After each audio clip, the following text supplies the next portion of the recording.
GBI Imam Rajani RBC coba berkata, konsekuensi orang yang telah menyaksikan kebaikan Tuhan, yang telah menyaksikan dia terangkat, yang telah menyaksikan dia mati, yang telah menyaksikan perbuatan-perbuatannya, yang telah menyaksikan saudara yang kasih dipenuhi dengan Roh Kudus, siap menjadi saksi. Kenaikan Tuhan Yesus ini kita tidak menyaksikan secara fisik, tapi saya mau berkata, ada banyak perbuatan-perbuatan Yesus yang pernah kita rasakan. Ada banyak janji-janjinya yang kita alami. Ada banyak hal kita rasakan. Hanya satu permintaannya, jadi saksi. Dia naik ke surga karena dia sudah pernah turun dari surga. Yohanes 3 ayat 13. Tidak ada seorang pun yang telah naik ke surga selain daripada dia yang telah turun dari surga, yaitu siapa? Anak manusia. Dan dikatakan, aku akan datang kembali dan membawa kamu ke tempatku, supaya di tempat di mana aku berada, kamu pun berada. Dan kemanapun aku pergi, kamu tahu jalan ke situ. Orang yang pernah saudara kekasih menyaksikan, dia pasti tidak akan pernah kesasar jalannya.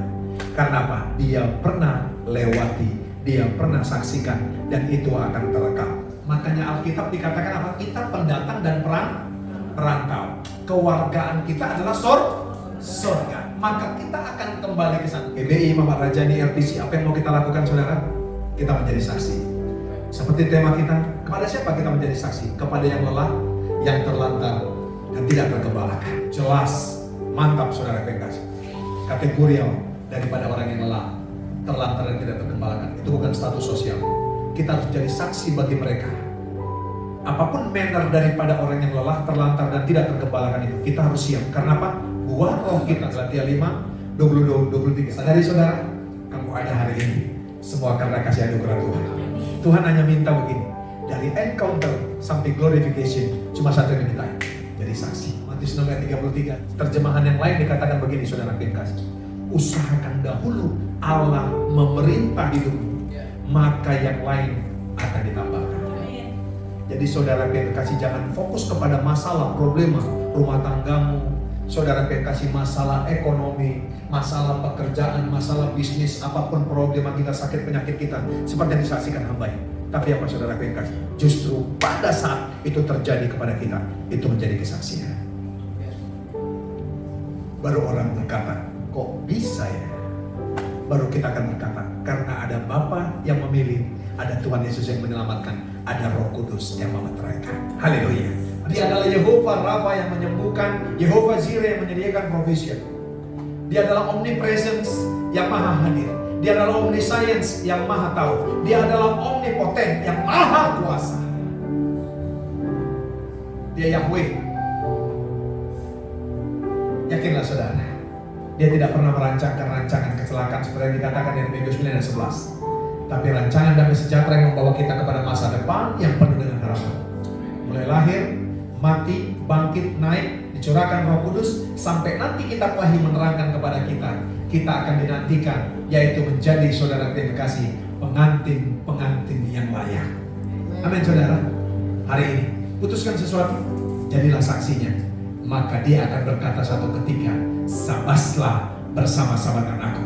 Tapi kalau kita tidak presisi dengan kerinduannya, dia akan berkata, enyah engkau membuat kejahatan, aku tidak kenal kepada engkau. Pilih salah satu saudara, ada yang tidak perlu, ada yang perlu. Kerjakan yang perlu, yaitu apa? Menjadi saksi. Kita tidak tahu masanya. Yang kita bisa lakukan apa? Siapkan dirimu untuk kedatangannya. Yang setuju katakan amin. Lihat, kalau seminar saudara akhir zaman full tempat duduk. Tapi kalau seminar penginjilan dan saksi, nggak ada yang datang. Kenapa saudara? Orang tidak bisa membedakan mana yang perlu, mana yang tidak perlu. Yesus berkata, engkau tidak perlu mengetahui masa dan waktunya yang sesuai dengan kuasa daripada Bapa. Hari ini, buktikan bahwa engkau menyaksikan Kristus. Siap dipakai dan dipanggil untuk menjadi saksi. Sudah terima Yesus, sudah lahir baru, penuh dengan Roh Kudus, sudah merasa dibenarkan, sudah merasa dikuduskan, sudah merasa dimuliakan saudara. Tapi masih ada perpecahan-perpecahan di gereja. Pertanyaan saya begini, bagaimana kita menjadi saksi hamba-hambanya? Kita sudah saudara ditebus, kita sudah dipilih, kita ini adalah imamat yang rajani, bangsa yang kudus, umat kepunyaannya, saudara yang kekasih. Lihat baik, saya berkata, bagaimana saudara? Tugas kita cuma satu. Makanya dia naik, saudara yang kekasih, ke surga. Ternyata dia menjanjikan saudara, yaitu penolong, penghibur, yaitu Roh Kudus kepada setiap kita. Untuk kita menjadi apa? Diberikan kuasa, dan kuasa itu membawa kita moving untuk menjadi apa? Saksi. Setiap mereka yang menyaksikan sesuatu akan siap dipanggil dan dipakai menjadi saksi untuk memberi kesaksian.